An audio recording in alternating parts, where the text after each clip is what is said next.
Love lives here.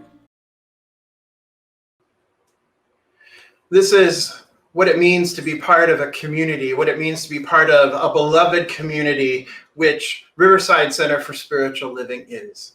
We come together each week in community to remind ourselves of who we are and what we've come here to be and what we've come here to do.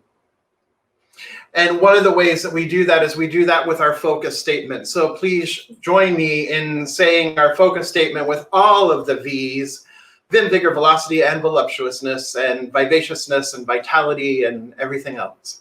So here we go. We embolden people to live their highest potential through the transformative power of love. Yes, yes, yes, yes. So here at Centers for Spiritual Living Worldwide, we are focusing this year on the global theme of 2020 Spiritual Vision. And this month's theme is listening to your heart. And what a great theme this has been for this time as we've been walking this path together, sheltering in grace, staying safer at home. And today we are looking at the topic of the path made clear. The path made clear. I don't know about you, but there's been a lot of confusion lately. There's been a lot of choices to be made lately, trying to decide what to do, how to do it, when to do it, where to do it, what to think about things. So, sometimes I've been feeling like, I don't know, this path is not really very clear at the moment. I don't know about you. Right? There's conflicting information coming at us from all directions. And, it can be head spinning, right? And so it's kind of unclear. It feels unclear anyway, right? Well, we are always at choice, and we are always coming across crossroads, if you will. We're always coming to a fork in the road. We're always coming to a place, to a choice point. And those choice points can certainly feel uncertain, right? Those choice points can certainly feel overwhelming. But what we know and what we teach here at Centers for Spiritual Living is we know that really, truly the answers lie within. That there is the divine within, that divine guidance, that divine love, intelligence, that is the truth of who each one of us is. And so it is an indwelling presence. And so what we know is that the answers lie within. Ernest Holmes said that a perturbed mind can never find the answer, but a still mind always can. A perturbed mind can never find an answer, but the still mind always can. So what we have the opportunity to do here when we are confronted with this kind of uncertainty, this back and forth, this what do I choose, how do I answer, what is the solution to this problem, the first thing that we can do, the first thing that we are encouraged to do is to go within, is to be still and know, is to quiet the perturbed mind and allow the still mind to come forth. And in that lies the answer. So right off the top here, I'd like to do some spiritual practice with you. So I invite you to go ahead and close your eyes and turn within for a moment.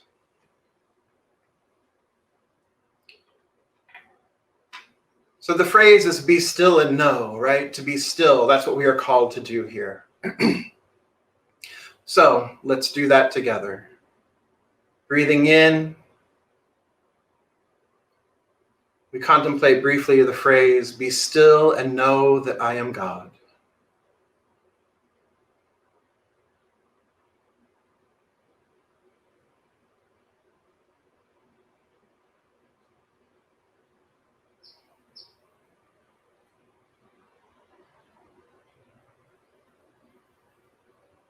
We shorten it a little bit. Be still and know that I am.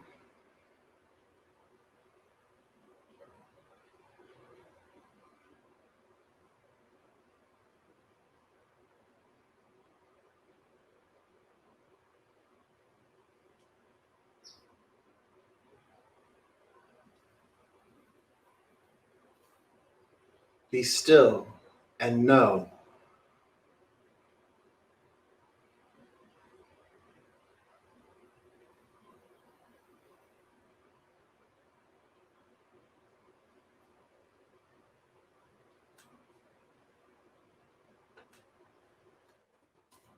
Be still.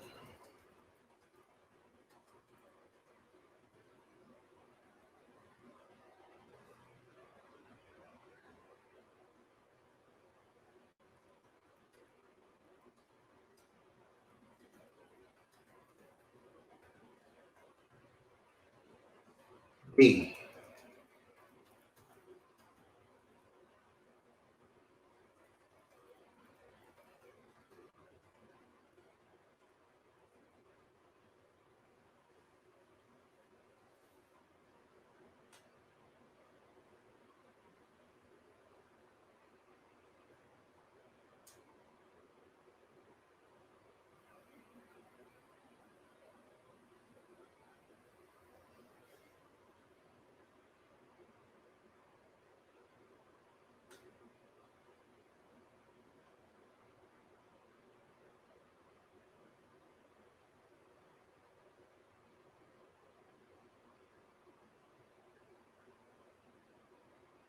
And so when we quiet our mind, we be still and we allow. What we discover is that God is the answer to whatever the question may be. Spirit is the answer. The divine is the answer.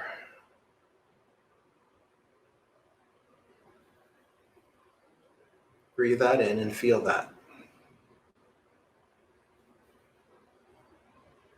Whatever question you may be contemplating this day, whatever problem you may be contemplating this day, whatever choice you may be contemplating this day, Spirit is the answer to that question. Because it is in this conscious union, in this place of holy union, of holy communion with and as Spirit, that our mind begins to settle and we listen. We are able to hear the voice of Spirit. We are able to receive the impress of Spirit.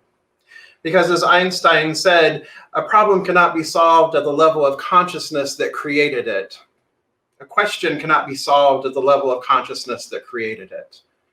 So we have to go to a higher consciousness if we are going to answer the question, if we are going to solve the problem, if we're going to find a solution to what ails us, if we're going to make a choice, an informed choice, then we have to go to a higher consciousness. That higher consciousness is the divine. And where does the divine live?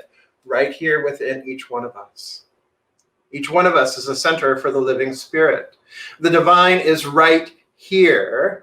Therefore, the answers are right here. They're not out there somewhere. They're right here in the center of your being. We just have to be still enough. We have to be quiet enough to ask and to listen and to be available and to receive the answer. So we surrender the question and bring our awareness to the divine. We surrender the problem and focus our attention on Spirit. And then the answers begin to flow.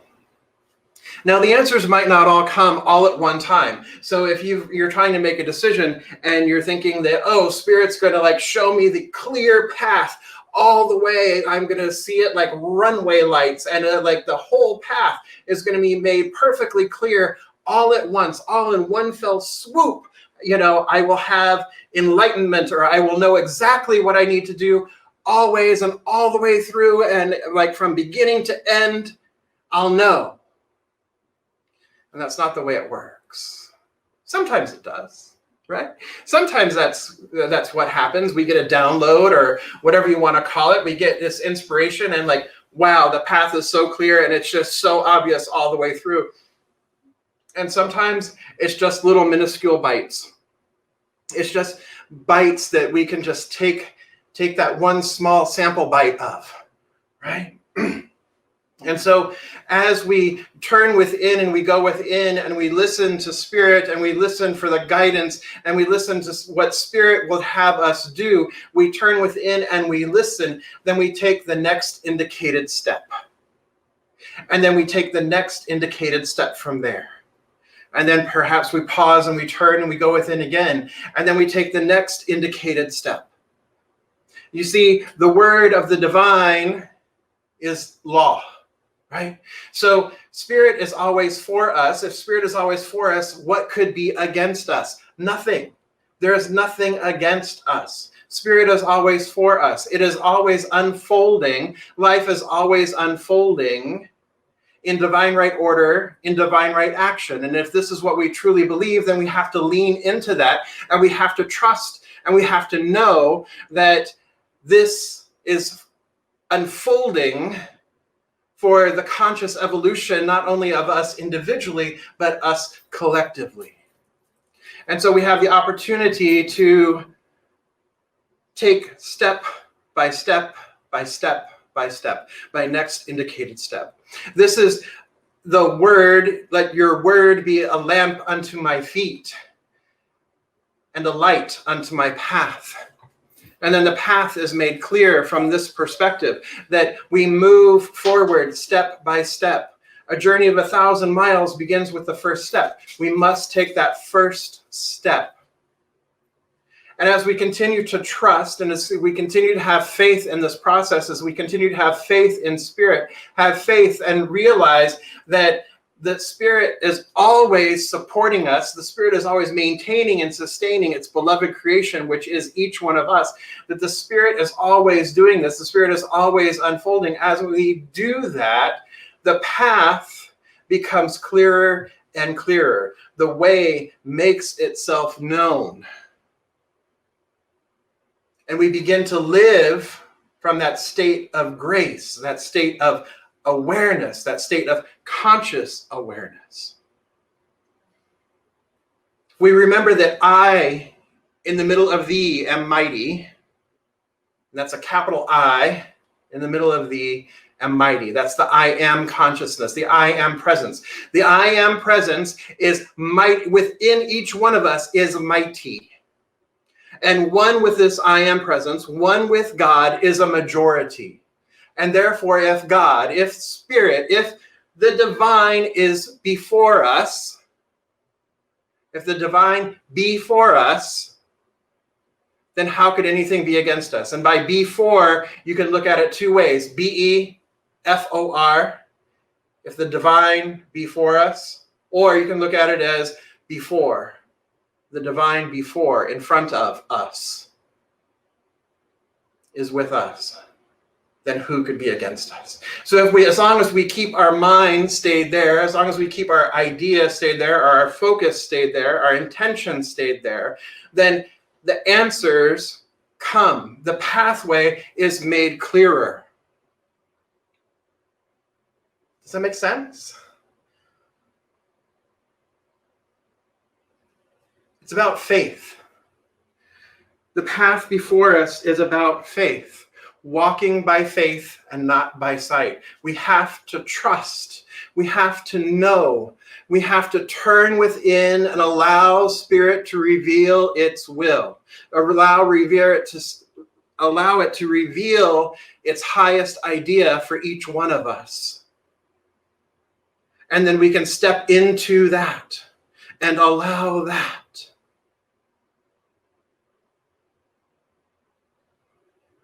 And then there's clarity that follows. There's clarity. There's wisdom. There's this love intelligence that is guiding us, that is maintaining and sustaining and directing us. If we can get our little selves out of the way, or as Emerson said, our bloated nothingness out of the way, we could have a life unimaginable. We could be living our highest potential. And it's faith. It's faith. It's faith. that is so essential.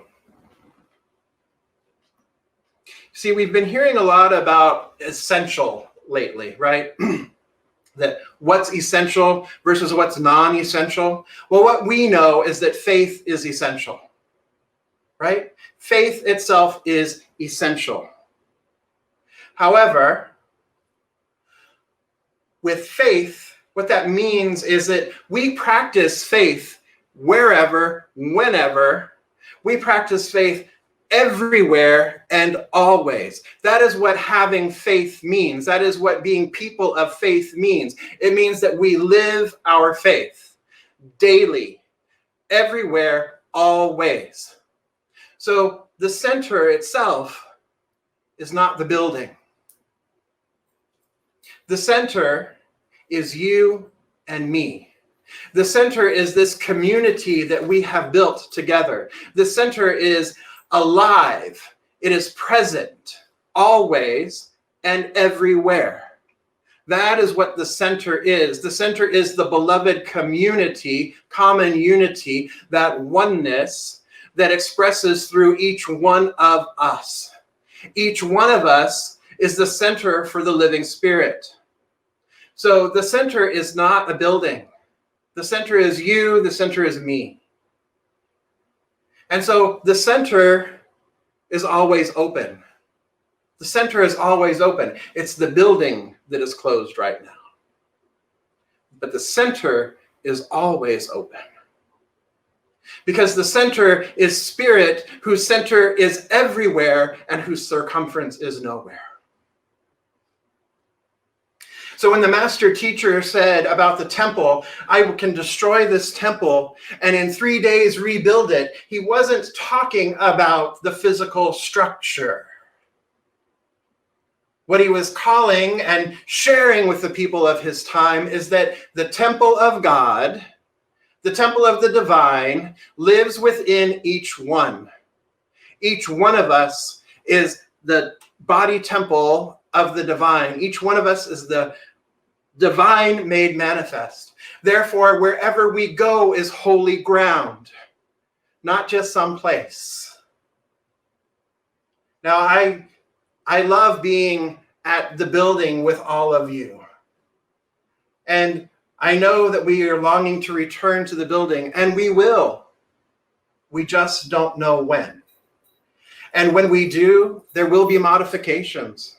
There will be ways of us coming together, continuing to protect one another, because what we also know is that we are called to love our neighbor, because we recognize that there is only one life, one power, one presence, one infinite eternal, and that is the who of who we are. It is the who of who each one is. There is no distinction between my individualization and your individualization of the divine. That we are all beautiful individualizations of this one, and yet we are all one. And so we are called to love one another as we would love ourselves. We are called to love our neighbors. We are called to love our friends. We are called to love everyone as ourselves, because everyone is ourselves. We frequently talk here about taking 100% responsibility for your life, and that is absolutely true. We are to take 100% responsibility for our lives, but it's for our collective lives as well, for our collective life as well. So therefore, I don't get to be selfish.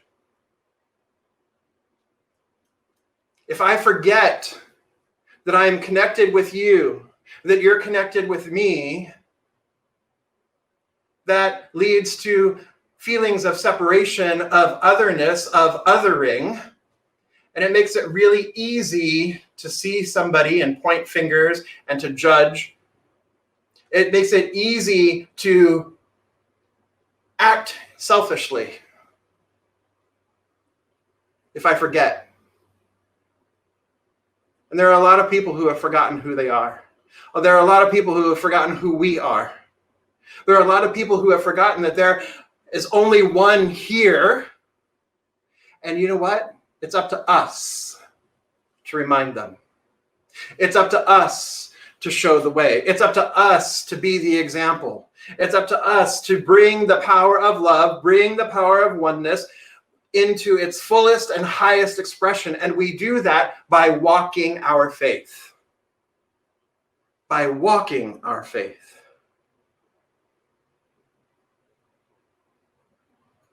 And how good it is to know that you and I, that we together are part of this beloved community called Riverside Center for Spiritual Living. That we come together and we celebrate this oneness. We celebrate the love that we are. We lift people up, raising them and emboldening them to live their highest potential in envisioning a world that works for everyone and all of creation.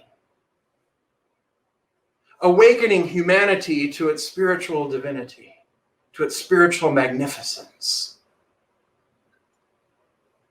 How good it is to feel that, how good it is to know that, and to be together, doing this work in the world, far beyond the walls. We've been talking about this for 2 years, how we've talked about, and we continue to talk about, moving our tradition, moving our teaching, moving our love beyond the walls of what we call, or what we refer to as the center.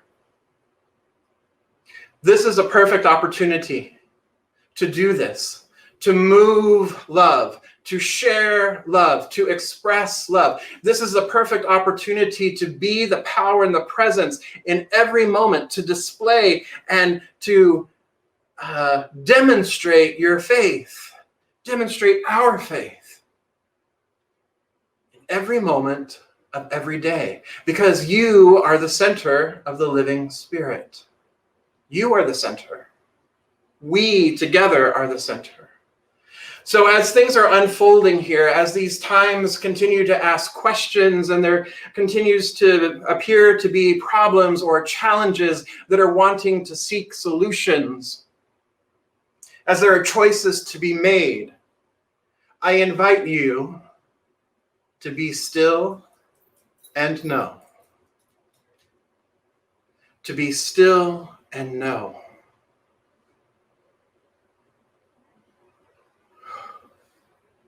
Then take action upon that which has been revealed. Take action upon your faith. Practice it. And the path is made clear. And wear your masks. And wash your hands. And be community. Be love. Be the center.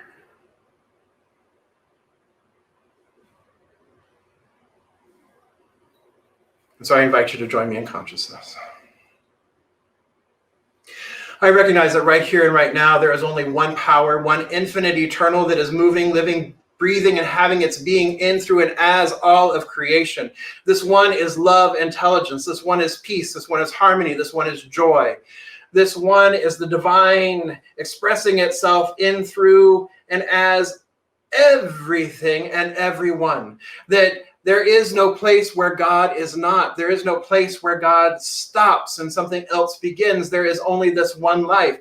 Therefore, I recognize that spirit itself, its center is everywhere and its circumference is nowhere. There is no end to it. There is no beginning. There is simply is all that there is. And I recognize that this is the truth of me, that right where I am, spirit is, that I am the divine emanation and impartation, the manifestation, the demonstration of this one life, expressing itself as love, as peace, as harmony, as joy. It is the divine love intelligence that is making its way known through me right now. It is the who of who I am. As I know that this is true of me, I know that this is true of everyone here present this day, and everyone present, period. All of life is this divine emanation and impartation of spirit, of life, of love, of peace.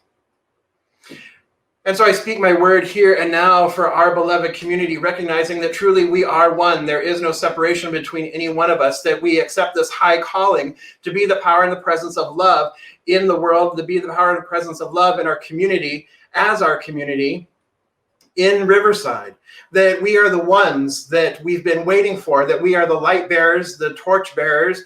We are the ones shining the light so that others may follow, shining the light so that others may see. We recognize that we come together, regardless of physical distance. We come together in consciousness, and that's where the union truly takes place. We come together in consciousness. We come together in love. And we allow it to shine through, and we shine it brightly. This is who we've called to be. This is what we've been called to do at this time, in this moment, in this place. Facing these situations, we simply go still, and we know that we know that we know that we are the divine made manifest. We know that we know that we know that Spirit is in charge. We know that we know that we know that life is eternal. We know that we know that we know that all is well.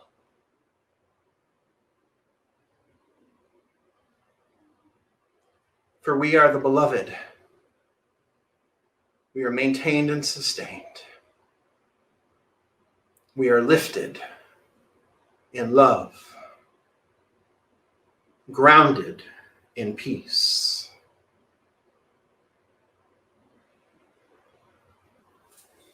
Together in our oneness. And so I give thanks. I give thanks for the revelation this day. I give thanks for the peace and the power and the poise, for the equanimity. I give thanks for the love that is. I give thanks for the conscious awareness of our oneness.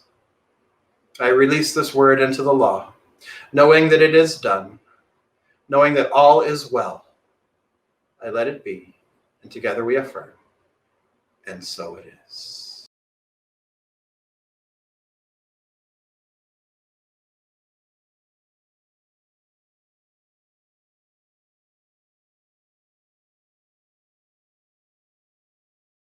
Love